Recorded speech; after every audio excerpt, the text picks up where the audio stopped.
into the caves again, and now it was just me, alone in these cold, barren halls of ice. But Fred had been here, and now I could feel it. I was getting close. Something wasn't right.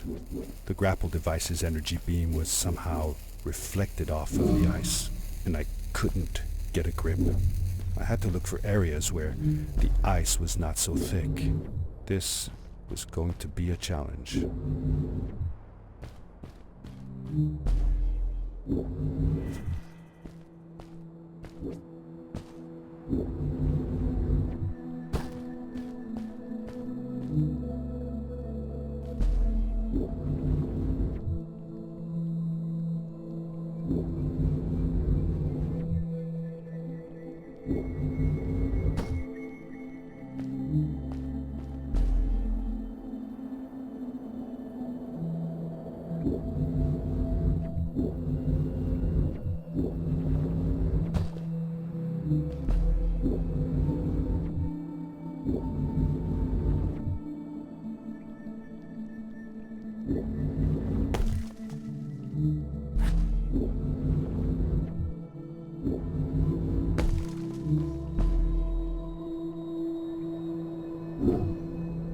When I drained the crystal, I suddenly felt the earth starting to move beneath my feet, and my mind wandered back to how the strays might have used the crystals as a source of power to keep their cities afloat.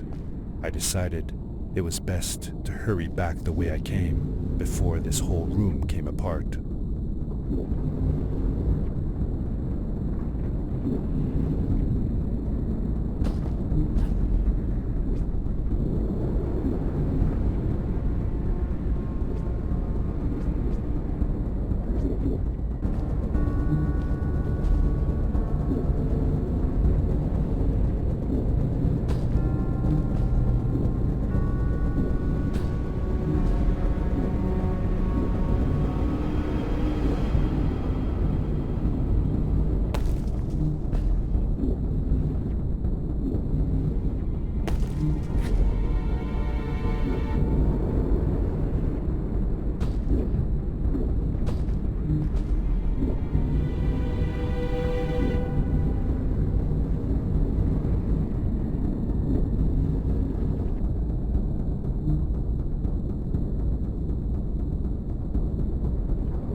The crystals also reflected the grapple beam, but as they did, they seemed to recharge the grappling device.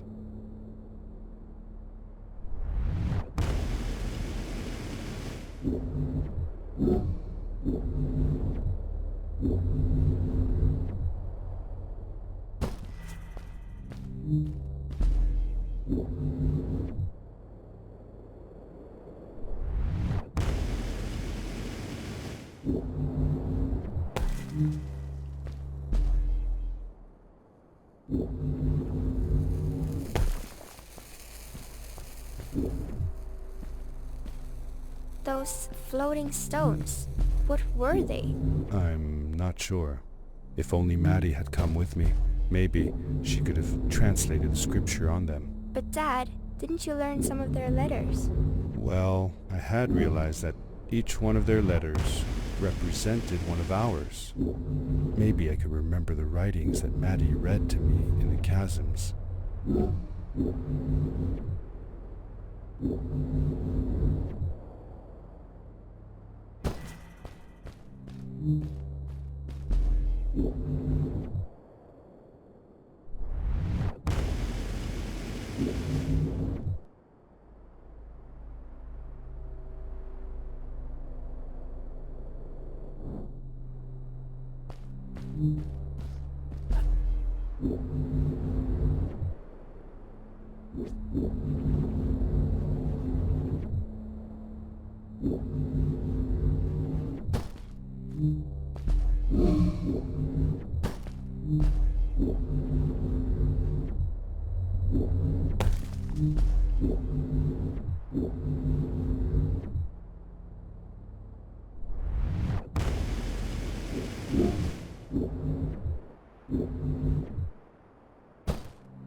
I landed hard and felt the impact vibrate through my body.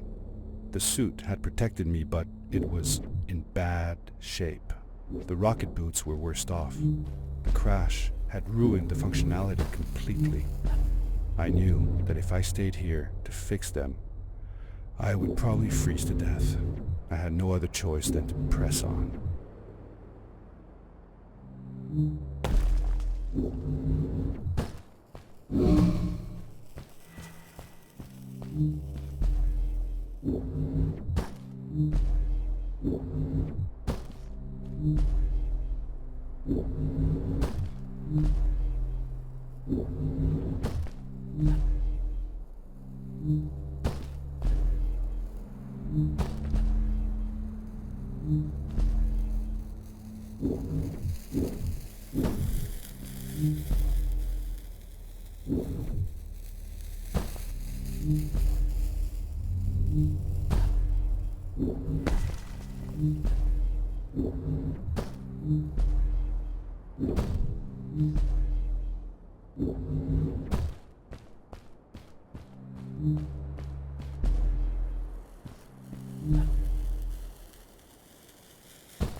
How could Fred leave stuff behind everywhere?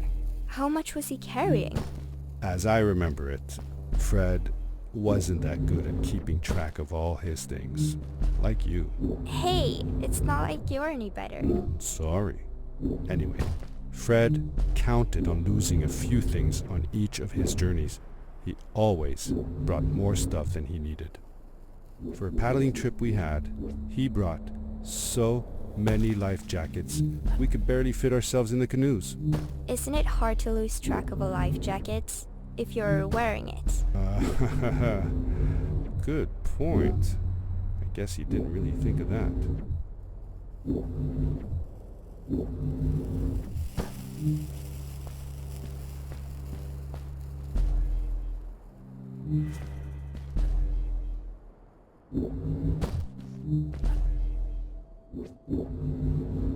I found another one of Fred's campsite, noticeably newer than the others.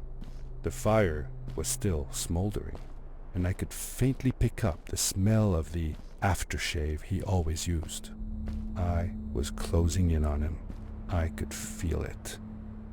He had left some tools behind that I could use to repair my boots.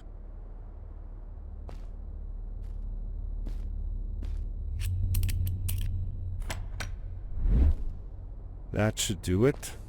Good as new.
Fred had come this way alone too.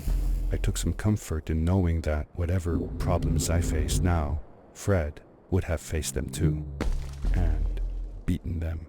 If he could do it, I could do it too.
It was dark all around me, but there was a light at the end of the tunnel.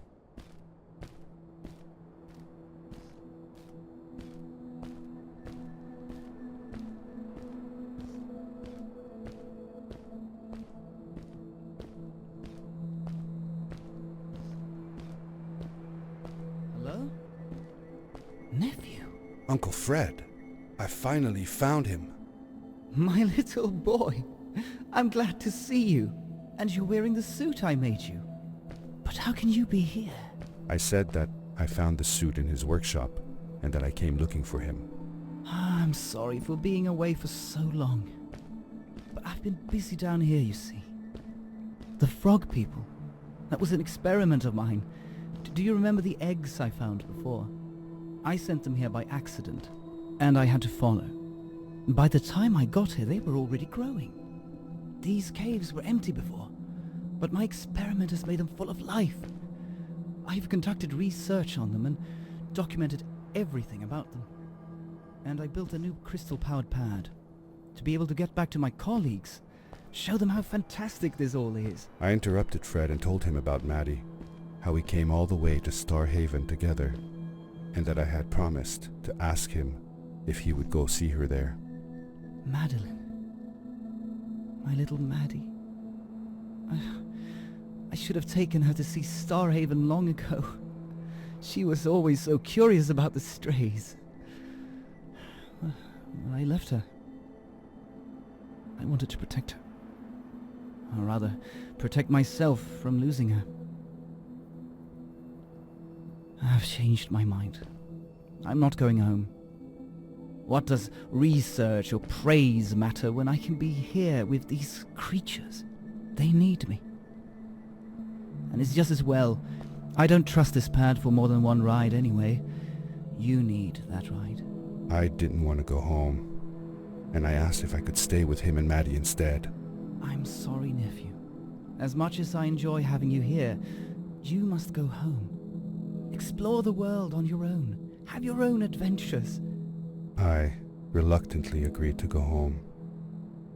I was going to miss my uncle. I will miss you too. But I'm sure you'll do phenomenal on your own. And don't worry about me or Maddie. We'll be fine. The pad is yours, boy. When you're ready.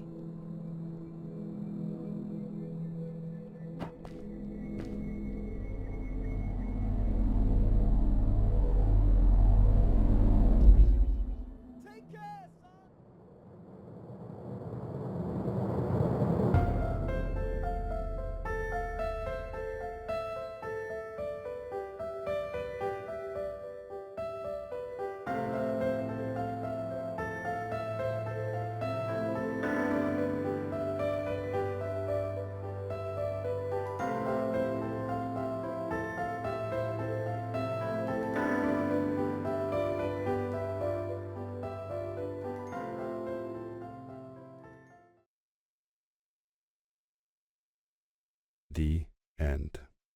Now, good night, sweetie. Wait, Dad. Does that mean Fred is still there? Who knows? That was the last time I saw him. Don't you miss him? I do, sometimes. But I don't worry about him, because I know that wherever he is, he's on his biggest adventure yet. Dear Fred, today I step into the lobby of your house for the last time. My daughter asked me to tell her about an adventure, and I came to think of you.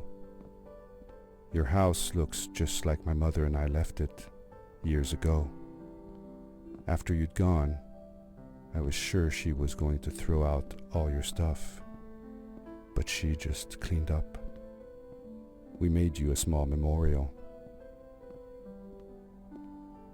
For a while, I came here every day, just like I used to.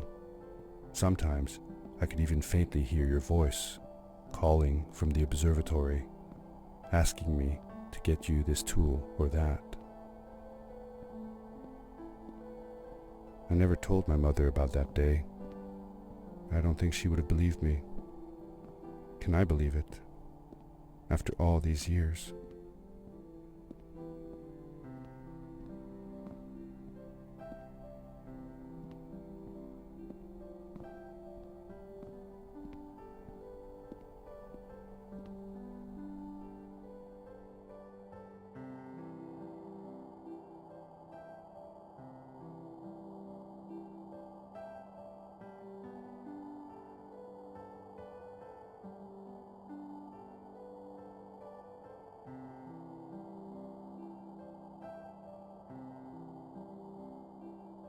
Uncle Fred, thanks to you, I have found an even greater adventure.